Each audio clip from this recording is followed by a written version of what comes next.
আসসালামু আলাইকুম ক্রিকেট প্রেমী দর্শক বন্ধুরা, দেশ এবং প্রবাস থেকে এই মুহূর্তে যারা আমার ভিডিওটি দেখছেন সবাইকে স্বাগতম। দর্শক বন্ধুরা, রংপুর রাইডার্স ইতিমধ্যেই গ্লোবাল সুপার লিগে ফাইনালে চলে গেছে। 4টি ম্যাচের মধ্যে 3টি ম্যাচে তারা জয়লাভ করেছে এবং একটি ম্যাচ পরিত্যক্ত হয়েছে। আর পরিত্যক্ত হওয়ার কারণে 3 ম্যাচের 3টিতেই জয়লাভ করে সবার আগে এবং গ্রুপের শীর্ষে থেকে ফাইনালে অংশগ্রহণ করেছে রংপুর রাইডার্স।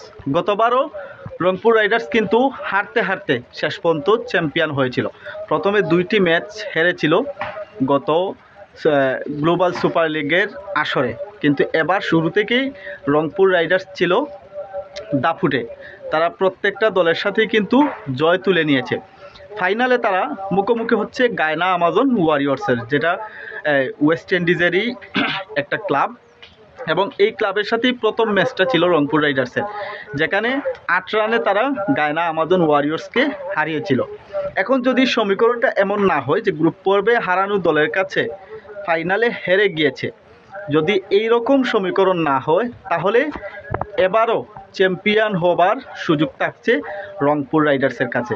যদিও গায়না আমাজন ওয়ারিয়র্সের আছেন ইব্রাহিম জাদরান বিদেশি প্লেয়ার হিসেবে, এছাড়া আছেন ইমরান তাহির ইংল্যান্ডের মঈন আলী, এমনকি পেট্রোরিয়াস সাউথ আফ্রিকার অলরাউন্ডার, সেও কিন্তু আছে। অন্যদিকে বাংলাদেশে যদি আমরা সম্মু সাইফ নুরুল হাসান সোহানদের সাথে বিদেশি প্লেয়ার হিসেবে যোগ করি, সেখানে কিন্তু প্লেয়ারগুলা খারাপ নয়, ভালো প্লেয়াররা আছেন।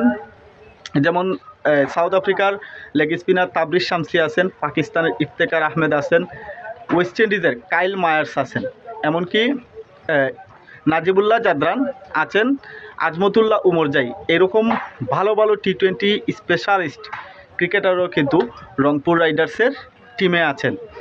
এবং আগামী শনিবার অর্থাৎ আগামীকাল ভোর 5টায় রংপুর রাইডার্স মুখোমুখি হবে গায়না আমাজন ওয়ারিয়র্সের। তারা যদি তাদের জয়ের ধারাবাহিকতা অব্যাহত রাখে, বজায় রাখে, তাহলে টানা জয় তুলে নিয়ে চ্যাম্পিয়ন হবার সুযোগ থাকছে রংপুর রাইডার্সের সামনে। এখন দেখা যাক যে আসলে রংপুর রাইডার্সের ভাগ্যে কি আছে।